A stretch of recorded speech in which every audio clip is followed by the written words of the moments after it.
Good morning students. आपको सारे notes videos books वगैरह मिल गई होंगी। बेसिकली थोड़ा सा मेरे बारे में बताता हूँ। मेरा नाम पुनीत है। एमबीए का क्लासेस लेता हूँ। 2006 से पढ़ा रहा हूँ। 20 इयर्स का मेरे को एक्सपीरियंस है। VGU, Poornima, JECRC, Arya, ILM, IRM, IPS business school सब में मैं जा रहा हूँ और एज अ गेस्ट फैकल्टी पढ़ा रहा हूँ। और इवनिंग में मेरा क्लासेस चलता है, ऑनलाइन ऑफलाइन रिकॉर्डेड, तीनों मोड पे क्लासेस चलता है। उसके अलावा एक टॉप कॉलेज है एमबीए का, आईएम अहमदाबाद, वहां मैं बच्चों को हर साल लेके जाता हूँ। मुंबई में एआई यूनिवर्सल, यहाँ पे गेस्ट पढ़ा रहा हूँ मैं। जेईसीआरसी में पढ़ा रहा हूँ, आर्या कॉलेज में पढ़ा रहा हूँ। इन कॉलेजेस में मैं पढ़ा रहा हूँ। देखिए, राइटर भी हूँ। 2008 से मैंने बुक्स वगैरह लिखना स्टार्ट कर दिया था। यूट्यूब पे सारे वीडियोस मिल जाएंगे, रिकॉर्डेड लाइव लेक्चर सब कुछ मिल जाएंगे। बस एक छोटा सा इंपॉर्टेंट डिस्कशन आप लोगों से करना था। एमबीए आप कहीं से भी करें, थोड़ा सा मेरे से आप डिस्कस करके अगर आप एमबीए ज्वाइन करते हैं तो आप थोड़ा सेफर मोड में रहेंगे। उसका रीजन बताता हूँ क्यों। क्योंकि मेरे को जो एक्सपीरियंस है ना 20 इयर्स का, एमबीए में प्लेसमेंट होगा कि नहीं होगा, कॉलेजेस कैसे पढ़ाते हैं, क्या उनका प्लेसमेंट स्ट्रक्चर है, क्या इंटरनल एक्सटर्नल इन्फॉर्मेशन है, मेन चीज अंदर क्या चल रहा है उनके। क्योंकि मैं तो रेगुलर कॉलेजेस में जा रहा हूँ तो मेरे को पता है कौन से कॉलेज में क्या चल रहा है। तो आप मेरे से थोड़ा सा एडवाइस लेके अगर आप एडमिशन लेते हैं तो थोड़ा सा सेफर जोन में रहेंगे। बाकी आपके डिस्टेंस के ऑनलाइन के एडमिशन, मणिपाल हो गया, एमएटी हो गया, ज्ञान विहार हो गया, तो यहाँ भी आपको अवेलेबल हो जाएंगे। तो आप अगर एडमिशन लेते हैं तो प्लीज मेरे से कंसल्ट करना। हो सकता है कि मैं आपको एक बेस्ट कॉलेज बता पाऊं और एक सेफर जोन में लेके जा पाऊं। क्योंकि एडमिशन लेने के बाद बच्चों को लगता है कि यार गलत जगह चले गए। Okay, best of luck. मेरा नंबर आपके पास है। साथ के साथ अगर आपको कोई और क्वेरी चाहिए तो मेरे को व्हाट्सअप करें या कॉल कर सकते हैं।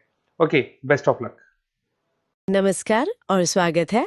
आज हम बात करने वाले हैं एडवर्टाइजिंग एजेंसी की दुनिया के बारे में। हाँ, और ये एक ऐसी दुनिया है जो बाहर से जितनी ग्लैमरस दिखती है, अंदर से उतनी ही डेटा ड्रिवन और स्ट्रेटेजिक है। बिल्कुल। जब हम कोई कमाल का विज्ञापन देखते हैं तो लगता है कि बस किसी के दिमाग में एक आइडिया आया और बन गया। जबकि सच तो ये है कि हर विज्ञापन के पीछे एक पूरी लड़ाई होती है।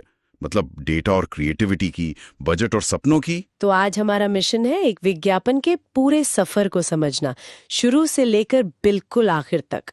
इसके लिए हम एक काल्पनिक प्रोडक्ट लेकर चलेंगे। मान लीजिए एक नया एनर्जी ड्रिंक, नाम है वोल्ट। अच्छा आइडिया है।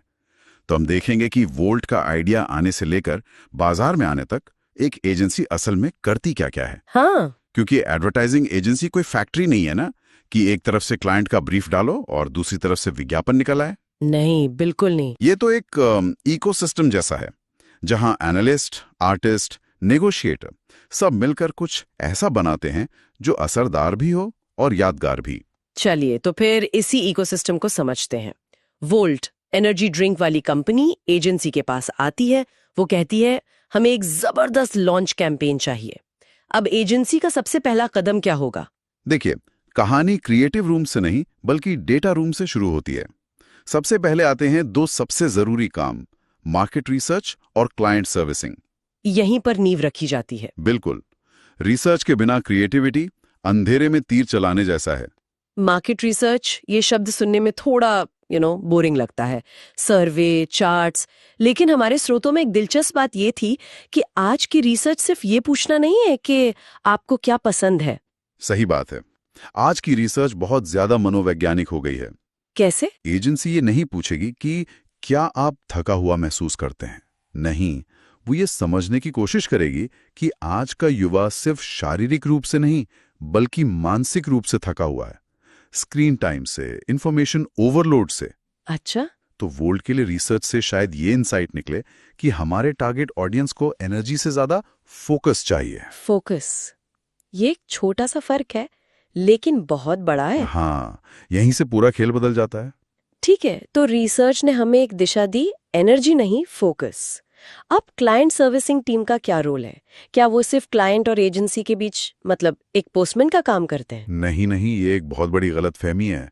क्लाइंट सर्विसिंग टीम असल में एक अनुवादक और स्ट्रैटेजिस्ट का काम करती है। अनुवादक? हाँ, वो क्लाइंट के बिजनेस गोल को, जैसे हमें पहले साल में 5% मार्केट शेयर चाहिए, उसे क्रिएटिव टीम की भाषा में बदलती है और रिसर्च से निकले फोकस वाले इंसाइट को क्लाइंट को समझाती है, ताकि उन्हें उस पर भरोसा हो जाए।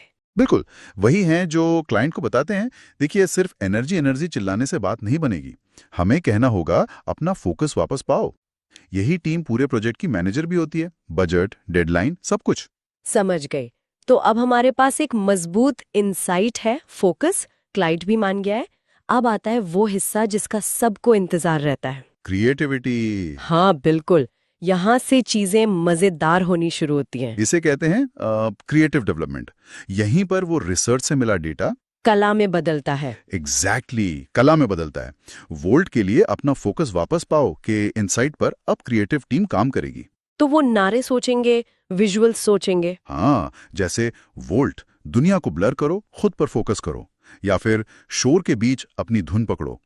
वो सोचेंगे कि शायद एक गेमर है जो वोल्ट पीकर अपने गेम में खो जाता है, या एक स्टूडेंट है जो घंटों तक बिना भटके पढ़ पाता है। लेकिन यहीं पर एक सवाल उठता है, क्या ये डेटा और रिसर्च, क्या ये कभी-कभी क्रिएटिविटी को सीमित नहीं कर देते?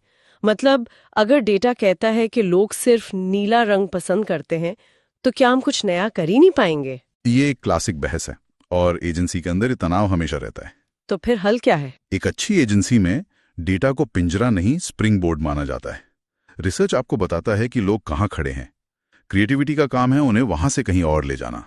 अच्छा। देखिए, रिसर्च ने बताया कि लोगों को फोकस चाहिए, लेकिन उसे शोर के बीच अपनी धुन पकड़ो जैसे खूबसूरत आइडिया में बदलना, वो तो क्रिएटिव टीम का ही जादू है ना? सही बात है। अच्छा, डेटा क्रिएटिविटी को मारता नहीं, उसे सही दिशा देता है। बिल्कुल। वाह, ये सोचने का एक बिल्कुल नया तरीका है। तो अब हमारे पास एक कमाल का आइडिया है, एक नारा है और एक स्क्रिप्ट भी तैयार है, पर कागज पर बना आइडिया टीवी तक कैसे पहुंचेगा? अब आता है प्रोडक्शन का काम। ये वो स्टेज है जहां बहुत पैसा और मेहनत लगती है। अगर क्रिएटिव डेवलपमेंट रेसिपी है, तो प्रोडक्शन असल में खाना बनाना है। हाँ, वोल्ट के विज्ञापन के लिए सही डायरेक्टर चुनना, सही एक्टर्स ढूंढना, location, shooting, editing, music, special effects, ये सब प्रोडक्शन का हिस्सा है। ये तो बहुत बड़ा काम है। बहुत। एक 30 सेकंड के विज्ञापन के पीछे 100 लोगों की टीम महीनों तक काम कर सकती है। यहीं पर एक अच्छा आइडिया या तो एक शानदार विज्ञापन बनता है या फिर एक औसत विज्ञापन बन के रह जाता है। बिल्कुल। ठीक है, तो मान लेते हैं कि कड़ी मेहनत के बाद वोल्ट का एक शानदार विज्ञापन बनके तैयार है, एजेंसी के हार्ड ड्राइव में पड़ा है। लेकिन अगर वो वहीं पड़ा रहा तो उसका कोई फायदा नहीं। कोई फायदा नहीं। अब शायद एजेंसी का सबसे मुश्किल और महंगा काम शुरू होता है, उसे सही लोगों तक पहुंचाना। आपने बिल्कुल सही पकड़ा। अब खेल के 3 सबसे बड़े खिलाड़ी मैदान में उतरते हैं। कौन कौन? मीडिया प्लानिंग, मीडिया बाइंग और इन सब का boss advertising budgeting. Media planning मतलब ये तय करना कि विज्ञापन कहाँ और कब दिखेगा। लेकिन वोल्ट के केस में इसका क्या मतलब होगा? हमारे टारगेट ऑडियंस तो युवा हैं, तो क्या सिर्फ टीवी पर प्राइम टाइम में ऐड दिखाना काफी होगा? बिल्कुल नहीं। यहीं पर तो स्मार्ट मीडिया प्लानिंग काम आती है। वोल्ट का प्लानर देखेगा कि हमारा युवा दर्शक शायद टीवी देखते ही ना हो, वो अपना ज्यादातर समय यूट्यूब पर या ट्विच जैसे गेमिंग प्लेटफॉर्म्स पर बिताते हैं या पॉडकास्ट सुनते हैं। तो प्लानिंग होगी कि ऐड वहां दिखाया जाए। हाँ, कि वोल्ट का विज्ञापन उन गेमिंग स्ट्रीम्स के बीच में दिखाया जाए या उन पॉडकास्ट को स्पॉन्सर किया जाए जो वो लोग सुनते हैं। ये सिर्फ पहुंचने की बात नहीं है, सही समय पर सही जगह पहुंचने की बात है। और मीडिया बाइंग, क्या ये बस फोन उठाकर स्लॉट खरीदने जैसा है? हाँ, पहले शायद होता था, अब नहीं। आज की मीडिया बाइंग बहुत हाईटेक हो गई है। इसमें प्रोग्रामेटिक एडवर्टाइजिंग जैसी चीजें हैं। वो क्या होता है? उसमें एआई और एल्गोरिदम का इस्तेमाल करके रियल टाइम में तय होता है कि कौन सा विज्ञापन किस यूजर को दिखेगा। अच्छा। तो वोल्ट के केस में एल्गोरिदम उन यूजर्स को ढूंढेगा जिन्होंने हाल ही में सर्च किया हो एकाग्रता कैसे बढ़ाएं, और विज्ञापन सिर्फ उन्हें दिखाया जाएगा। वाह, मतलब हर विज्ञापन जो हम देखते हैं वो शायद सिर्फ हमारे लिए ही चुना गया है। बहुत हद तक ये मोल भाव से कहीं ज्यादा जटिल और असरदार है। ये तो कमाल है। लेकिन इस सब के लिए पैसा चाहिए।